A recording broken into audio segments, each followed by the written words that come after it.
지금 소세원이라고 간판이 붙었잖아. 예. 뭐 여기 사적 제 304호 그렇게 써져 있는데 사적이니까 국가에서 지정한 문화재란 얘기겠지. 예. 소세원에서 생각할 것들은 몇 가지가 있어. 먼저 이제 소세란 뜻이 뭐냐, 예. 언제 만들었고, 여기에 의인은 뭐고, 여기에 출입한 사람들은 어떤 사람들이었고, 우리가 해야 할 일은 뭔가, 뭐 이런 것들을 몇 가지 생각해 볼 수 있거든. 예. 근데 먼저 소세라는 이 말의 뜻이 맑고 깨끗하다, 그런 한자 말이거든. 예. 이제 여러 문헌에 많이 나오는 말이지만은 중국에 공치규라는 사람이 있어. 자가 덕장인데 공덕장 그렇게 부르는 사람인데 그 사람이 북산이문이라는 글을 썼거든. 예. 그 북산이문에서 이제 소세라는 말을 하면서 이른바 숨어 사는 선비는 마음과 몸이 물로 씻은 듯이 비 오다가 개인 하늘처럼 깨끗해야 된다 하면서 그 고결한 인품, 그것을 소세라고 한다, 그런 말이 있거든. 그래서 이제 여기 이 동산을 만든, 이 정원을 만든 양산보 선생이 예. 정암 조광조 선생의 제자거든. 근데 잘 알다시피 정암 선생이 1519년에 예. 그 기묘사로 이제 이렇게 희생이 되잖아. 예. 근데 정암 선생의 포부는 이 땅에 이제 도학 정치를 실현해서 예. 지치주의, 다스리지 않아도 저절로 다스려지는 그런 정치를 해보고 싶었거든. 예. 그게 조금 급진적이고 개혁 성향이 너무 강해서 이제 무리를 일으켜서 기묘사에 희생되고, 그 제자였던 양산보 선생이 당신의 스승 같은 그런 깨끗한 선비도 저렇게 정치의 희생양이 되는구나, 나는 다시는 정치하지 않겠다 라는 그런 다짐을 바꿔서 깨끗한 마음으로, 소세한 마음으로 들어앉을 처자, 들어앉아 사는 선비의 모습을 지녀야겠다 해서 자신의 호를 소세처사다 이렇게 하고서 이 정원을 꾸몄다고 해. 그런데 이 정원에 대한 이 얘기들이 잘 적혀져 있는 책이 소세원 사실이라는 천지인 3권으로 된 책이거든. 그리고 소세원 도라고 1755년에 그려진 그림이 있어. 거기에 이제 지금의 모습과는 다른 본래의 소세원 모습들이 잘 소개되어 있는 거지. 지금 우리 지금 다리 위에 서 있잖아. 이 다리가 옛날에는 대나무로 엮었다는 기록이 있어. 예. 근데 그 뒤로 이제 홍교, 이렇게 무지개 모양으로 이렇게 예. 무지개 홍자잖아요. 그렇게 바꿨다가 이제 이게 비가 많이 오고 그러면서 여러 번 떠내려갔어. 그래서 지금 저런 모양으로 조금 전통도 없고 유래도 없는 다리가 돼버렸는데, 소세원의 생명은 수량이야, 예. 물의 양이야. 예. 근데 지금 이 근처에 이제 현대식 건물이 들어서고 하면서 수량이 이제 줄어들고, 그래 지금 자연의 어떤 모습이 그 본연의 모습을 좀 잃었어. 소세원 하면은 가장 특징적인 것이 자연과 인공의 이제 절묘한 결합이거든. 이렇게 보통 정자가 규모가 작을 때는 차경이라고 경치를 빌려와요. 주위의 경치를. 근데 여기는 그 자체의 모습이 아름답고 훌륭하기 때문에 바위며 나무며 이 계곡이며 물이며 이런 것들을 활용해서 최소의 인공, 최대의 자연 활용, 그래서 자연과 인공의 절묘한 조화적인 공간이다. 그래서 이제 여기에 조경학자들이 이제 관심을 갖게 되는 거야. 그러니까 지금 서 있는 나무들이며 심어진 꽃들이며 또 저기 파진 네모 방지라고 그러거든. 예. 이제 목조 건물이 있는 곳에는 반드시 이렇게 방지를 만들어요. 이제 저게 실용적인 목적은 화재 때 이제 쓰는 것이고, 평상시 때는 저게 이제 네모난 것이 우주를 말하고 그 조정을 상징해. 그래서 이제 늘 그 우주와 조화를 이루고 조정에게 이렇게 순종하는 그런 선비의 이제 모습들을 담아낸 게 저런 이제 방지거든. 주로 이제 중간에다 이렇게 이제 조그마한 산을 하나 인공적으로 만들어서 돌로 만들어 그래 석가산이라고 하는데 여기는 그런 모습은 지금은 안 보이고 있고 지금 이 모습에서 이제 우리가 지금 광풍각에 앉아 있는데 광풍이라는 게 이제 빛광자 바람풍자니까 빛이 없는 상태에 있다가 빛이 왔고 바람이 불지 않는 상태에서 바람이 온 거지. 그래서 이제 그럼 빛이 없었다는 것은 비가 왔다는 뜻이고. 그래서 비가 와서 개이고 그다음에 깨끗한 바람이 분다. 그게 강풍이거든. 제월은 개일 제자야. 그러니까 비가 오다 갠 거고. 비가 오다 갠 다음에 달이 뜬 거지. 그러니까 달 모습이 얼마나 깨끗하겠어. 그래서 강풍 제월 혹은 제월 강풍 이렇게 말을 하면 호연지기가 잘 길러진 깨끗한 성품의 선비 이런 말이거든. 그래서 이 건물과 뒤에 건물 두 개를 합치면은 호연지기가 되는 거지. 그래서 이제 이 계곡 바로 옆에 있는 이 아름다운 경치 좋은 곳에다가 강풍각을 짓고 여기는 주로 이제 손님과 접대하고 손님을 맞이하고 손님과 시국을 논하고 시문을 또 이렇게 논하면서 보냈던 그런 접대 공간이라고 볼 수 있겠고 이제 담을 사이에 두고 뒤에 있는 공간은 제월당인데 그 이제 주인의 은밀한 내적 공간이 되는 거지. 지금은 많이 보이지 않지만 이 물을 이렇게 빨아들이고 끌어들이는 홈대들이 많이 있었어. 저쪽에 그렇지 이제 이렇게 나무로 홈을 파서 물을 이렇게 끌어들이는 그런 시설들이 돼 있었고 또 물레방아도 있었고 예전하고는 좀 많이 많이 모습이 달라서 그러니까 소세원 도를 보면은 그때의 그 모습들이 참 이렇게 완전하게 보이는데 특히 이제 여기는 긴 담이 있어요. 저 긴 담인데 기록에 보면은 저 긴 담에다가 하서 김윤호 선생이 그 소세원 48령 시를 써서 이렇게 걸어뒀다고 그래. 지금은 이제 제월당 이렇게 안에 이렇게 이제 현판으로 걸어져 있고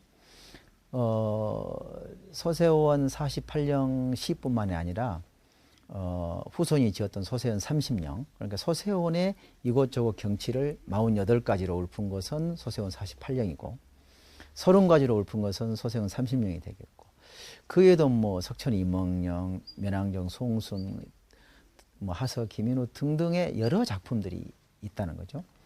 특히 면왕정 송순과 여기 주인 양산보 선생과는 애종 사촌이에요. 그래서 각별하게 여기에 관심도 있었고 또 그래서 이제 국문학자들이 여기에 관심을 가진 이유가 바로 여기서 지어진 시문 때문에 그러고 양산보 선생 자신도 에일가라는 가사를 지었다고 그래. 근데 그 가사가 어떤 내용이다 이런 말만 전해오고 있지 가사가 지금 현재 실전됐어요. 참 안타깝게 그지없죠. 그 다음에 이제 또 양산보 선생이 지었다는 효부, 효에 대한 노래인데 거기에 이제 참 미물인 수달도 근본에 보답할 줄 알고 또 여우도 죽을 때는 자기가 태어난 고향 쪽을 향하여 죽는다고 하는데 하물며 사람이 효를 하지 않아야 되겠느냐 하는 내용으로 된 효부가 또 우리에게 지금 남겨져 있어서 양산보 선생이 어떤 인물이었고 어떤 생각으로 이 정원을 꾸몄고 했던 것을 짐작할 수 있겠죠. 그래서 정원의 건축 양식에 관심을 둔 건축학자, 만들어진 문학 작품에 관심을 둔 국문학자, 그다음에 이 정원을 꾸며내고 자연과의 조합, 인공을 최소한을 가미하고 하면서 조언을 이렇게 만든 좋은 양식에 관심을 둔 조경학자. 마지막으로 이제 스승 조광조 선생이 기묘사로 희생이 됐기 때문에 그 당시에 역사에 관심을 두고 그 역사적 그 희생물로서 사라져간 조광조 선생의 제자인 양사모 선생에 대한 관심, 여기에 역사학자들의 관심이 있는 거죠. 그래서 이제 서세원은 역사, 문학, 조경, 건축 학자들이 이제 관심을 갖고, 요즘은 이제 친자연, 뭐 생태 관광 하는 사람들의 관심거리가 되고 있는데, 사라진 건물들 중에 이제 고암정사라고 있는데, 네. 양사모 선생 아드님이 이제 고암 양자징이고, 그 양자징 선생이 하서 김인우 선생의 사이야. 그리고 이제 부헌당이라고 있는데, 그 부헌이라는 말이 봄볕의 따스함이란 뜻이거든. 그러니까 봄볕의 따스함이 머무는 집이다. 부헌당이니까 그게 무슨 말이냐면은 송나라의 한 농부가 네.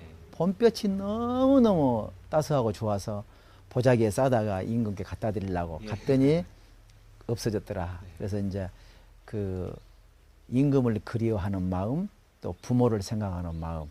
그래서 저기 보면 담장에 써져 있는 저는 애양단이라든가 부헌당이라든가 이런 그 글자로 봐서 이분이 아주 그 효심이 두터웠던 분이다. 이런 걸 알 수 있겠고, 저기 보면 이제 그 오곡문이라고 보이잖아요. 네. 그럼 저것이 이제 5 구비로 흘러내린 문이다라는 뜻도 있고, 저것이 오곡이라면은 그럼 여기는 오곡 안이 되겠고, 저 뒤는 오곡 밖이 되겠으면, 그러면 오곡이 있단 말은 6곡, 7곡, 8곡, 9곡도 우리가 생각해 볼 수 있겠다.